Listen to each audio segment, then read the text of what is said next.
What's up guys, Paul Salmon here. Well, who does your maintenance on your helicopter is very, very important. And we're going to talk about that coming up next. Okay, aircraft here. Okay. All right, let's get on that. It's kind of scary up here. Okay.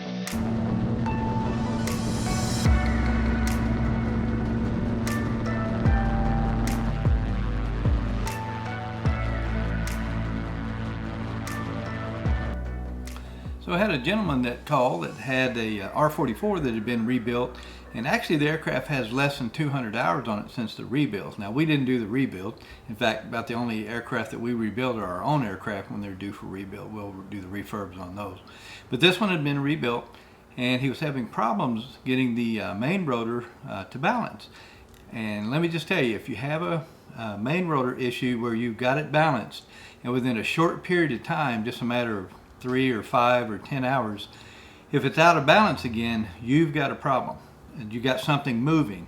Either you've got a part that's wearing abnormally, it's either assembled incorrectly, but you've got something that's moving and changing the balance on that. So I told him to go ahead and bring the aircraft up, and we'll put Dean on the job, and I bet you he'll get her figured out there. So what we found was abnormal movement of the swash plate. You can see here that swash plate should not move that much when you wiggle it back and forth there. Let me show you what it should look like normally. Essentially no movement. So looking at the schematic here in the parts catalog, you'll see this is the fork assembly here. There's a bolt that goes through it here. Here's a couple bushings, and there's several of these shims, a couple washers. I'll show you what those actually look like here in a minute. And then this arm goes from the fork assembly over to this, which bolts to the side of the mast. And this series of shims in here, there's different size shims you can use to get the tension and spacing correct, so the tension on your bolt is correct and there's no excessive movement. I'll show you what those parts, the actual parts look like here. Okay, so this first bolt is a brand new bolt that we're replacing. The second bolt was the one that was worn through quite a bit.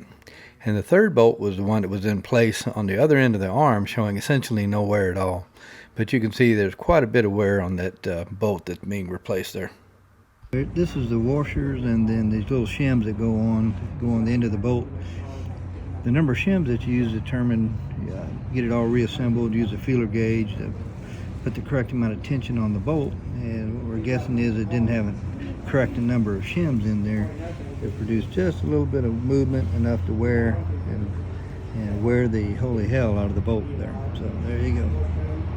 So you could see the arm itself also was deformed. The hole that bolt rides in was quite wallered out, as my grandmother from Arkansas would say. But sorry for the poor video, but you can see the end of that bolt that hole is quite deformed. Now here between the bolt and the arm, look at all that movement that was there. We could wiggle that thing all around. Let me show you what it should look like normally. This is the new arm and the new bolt. Essentially no movement at all. So you can see here now that it's reassembled. Again, essentially no movement there at the swash plate. You can wiggle that thing around and it moves just a minuscule amount. So at that point there was nothing left to do but take her out, put the balancer back on her.